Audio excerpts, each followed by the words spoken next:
اعوذ باللہ من الشیطان الرجیم بسم اللہ الرحمن الرحیم۔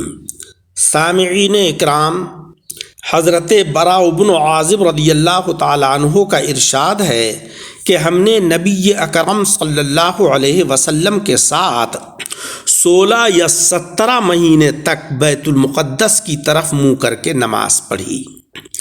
پھر اللہ رب العزت نے ہمیں کعبے کی طرف رخ کر کے نماز پڑھنے کا حکم دے دیا۔ قرآن عظیم میں ہے فَوَلِّ وَجْهَكَ شَطْرَ الْمَسْجِدِ الْحَرَامِ۔ جب تک مسلمانوں کے لیے بیت اللہ قبلہ مقرر نہیں ہوا تھا، اس وقت تک مسلمانوں کا قبلہ اول مسجد اقصی تھی۔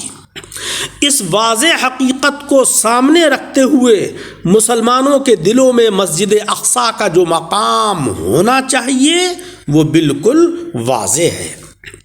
پھر یہ کہ اللہ تبارک و تعالیٰ نے اپنے حبیب جناب محمد مصطفیٰ صلی اللہ علیہ وسلم کو شب معراج حضرات انبیاء کرام و رسل عظام کی امامت کا شرف عطا فرمایا۔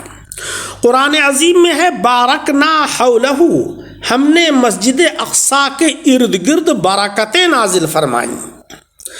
آج بدقسمتی سے کرۂ ارض کے اس مبارک خطے پر غاصب یہودی قوم قابض ہے۔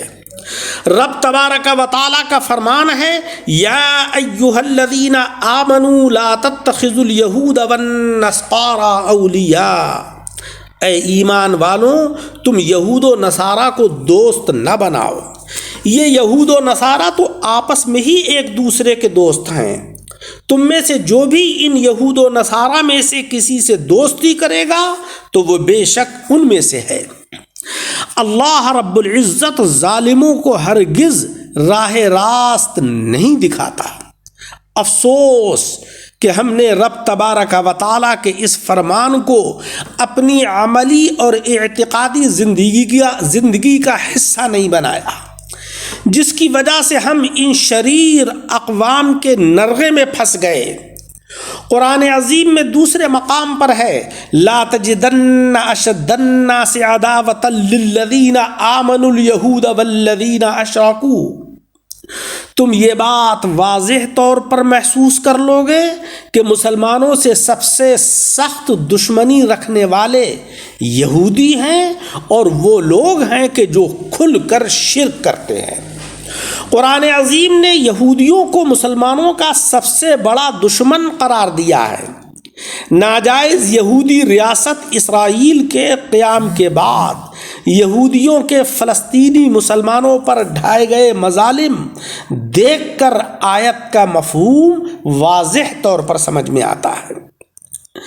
پچھلے کافی عرصے سے مسلمانوں پر بجلی، خوراک، پانی وغیرہ کی بندش اور غزہ کی شہری آبادی میں مسجدیں، اسپتالوں، نقل مکانی کرنے والے قافلوں پر یہودی طیاروں کی بمباری سے فلسطینی مسلمانوں کا قتل عام پوری دنیا کے سامنے ہے، اور آج ہم دیکھ رہے ہیں کہ لبنان کے مسلمانوں پر بھی اس یہودی ناجائز ریاست کے ظالموں نے مظالم ڈھا رکھے ہیں۔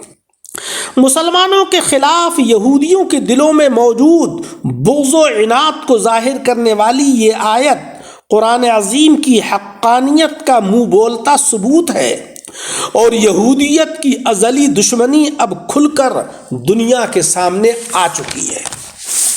لیکن حق یہ ہے کہ یہودیوں پر غلبہ سچے مجاہدین کو ہی حاصل ہوگا، اور الحمدللہ اب تک یہ یہودی ریاست گھٹنوں کے بل آ چکی ہوتی کہ اگر دنیا کا سب سے بڑا شیطان ملک اس کی مدد نہ کرتا ہوتا، اور مسلمانوں میں وہ لوگ کہ جو منافقین ہیں اور اسلامی حکومتوں کے سربراہ بنے بیٹھے ہیں، اگر یہ اس کی مدد نہ کرتے ہوتے اور ان کی خاموشی جو ہے وہ ٹوٹ چکی ہوتی تو اب تک یہ یہودی ریاست دنیا کے نقشے سے غائب ہو چکی ہوتی۔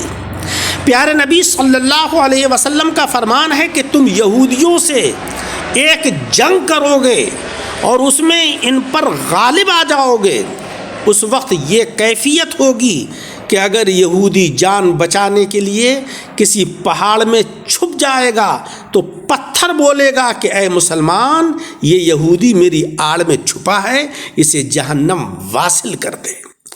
اللہ تبارک و تعالی ہمیں صبر و تحمل کی توفیق عطا فرمائے، آمین بجاہ النبی الکریم۔